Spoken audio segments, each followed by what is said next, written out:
உலகமே தமிழ்நாட்டுக்காக உழைச்சிட்டு இருக்கு. ஆனா இவனுங்க தமிழ் மக்களுக்கு இந்திய திணிக்கிறத நிறுத்தவே இல்லைன்னு சொல்லி ரொம்ப அழகாவும் ஆர்வமாவும் பேசியிருக்காரு டாக்டர் பொன்ராஜ் வெள்ளைசாமி. சந்திராயன் 3 வந்து நிலாவில் இறங்கி தண்ணீர் இருப்பதை கண்டறிந்த முதல் நாடு இந்தியா. இத்தனை வேலை நம்ம பண்ணிட்டோம். அவன் இன்னமும் இந்தியை திணிக்கணும்னு கஷ்டப்பட்டு முயற்சி பண்ணிட்டே இருக்காங்க.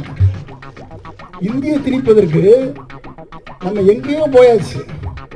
ஆனால் இந்த மத்திய அரசு தமிழகத்தில் எப்படியாவது இந்தியை திணிச்சிடணும் அப்படின்னு சொல்லி இவ்வளவு கஷ்டப்பட்டு முயற்சி பண்ணிட்டே இருக்கு. தமிழ்நாட்டை எப்படியாவது பிடித்து விட வேண்டும் என்று முயற்சித்து கொண்டிருக்கே இருக்கிறாங்க. அப்படின்னு என்ன அர்த்தம் பாருங்க. தமிழ்நாட்டில் இங்கே தூக்கமே வரல ஒரு பிரைம் மினிஸ்டருக்கு. மு.க. ஸ்டாலின் என்று பார்த்தால், முத்துவேல் கருணாநிதி ஸ்டாலின் என்று பார்த்தாலே அங்கே ஒரு தூக்கம் வர மாட்டேங்குது. ஏன் வர மாட்டேங்குது அப்படின்னா